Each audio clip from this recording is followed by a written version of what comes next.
this Loretto's size, and we knew coming in it'd give us a little bit of issue. If you've been covering us all year, which you have, you know that seems to be our Achilles heel at times. You know, we have bad quarters at times. So, and I didn't even realize it was 16-3, but we come out there in the first and we go down 11-2 or whatever it was, and called timeout, and these girls responded, and we come out and take the lead, maybe tie the game, and you know, it's just the ebbs and flows of basketball. You have your runs, and we just weren't on the right side of things right there. But I mean, credit to Loretto too. I mean, they defended us well. I thought we quit attacking like we did in the first quarter, and we fixed that in the third quarter. I mean, you see we scored 16 in the third quarter, but overall, I mean, still, I'm proud of these girls. I mean, they're never going to give up on this team, this school, anybody. Loretto 4 in double figures. Another one was 7.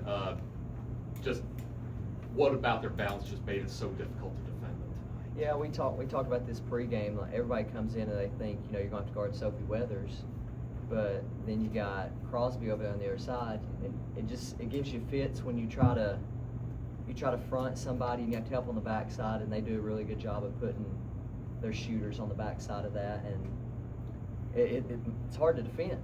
I mean, once again, credit to them. We tried our best, and ultimately our best wasn't good enough tonight. Malea, what sense of responsibility did you feel as a leader for this team? I mean, y'all faced so much adversity this year and so much change. Towards the second half of the season, you could really see, you know, your play step up even more. Mm-hmm.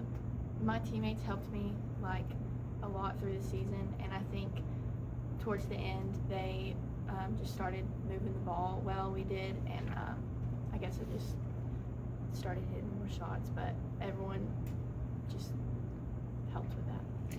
Maddie, you being a senior, I know today was tough, but when you look at what's coming up next year for McMinn Central, what do you feel like could be the ceiling for this program? What do you feel like they can accomplish next year? I think they could definitely make it back to state.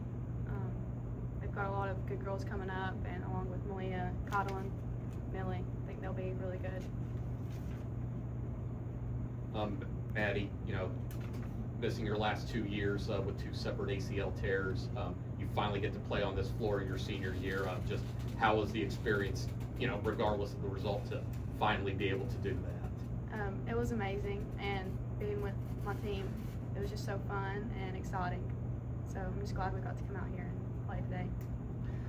Malea, you know, you were the young one last year, and now you're one of the elder statesmen, as it were. Just how much of an adjustment was that, you know, throughout the year, and you know, now being one of the older ones in Murfreesboro this year? Yeah, it's definitely weird because like all the freshmen and stuff will ask me questions about this sort of thing, and I'm used to asking the upperclassmen about that, but Maddie's helped me a lot because she is a year older, so we just try to like do that. Coach, what's this season been like for you, first year head coach from start to finish? I mean, you obviously took over for a legend, and that's difficult in its own right, but to see the early struggles and the injuries and your team still get here, that's got to be rewarding here at the end. I don't know if there's enough words to describe it, because it's a range of emotions, and you know, people say, you know, you have big shoes to fill, and that's true. I respect Johnny completely. He was on his bench 2 years, and then, you know, watch him from the sidelines, watch him practice every day, you know, follow the program.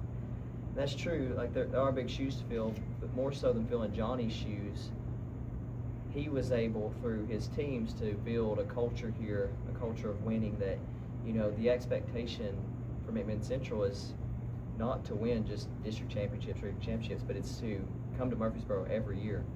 And so the stress does weigh on you a little bit, and the expectation does weigh you on a little bit, but I will credit to these girls watching, for the most part, we're really young, watching these girls grow up in front of our eyes, and we're playing 3 freshmen, 2 sophomores at times.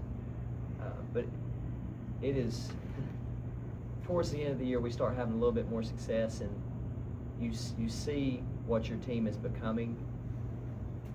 And then for me, it kind of took that weight off, and now I can start just being joyful around these girls and start enjoying the year and enjoying the practices, enjoying the process to get back here.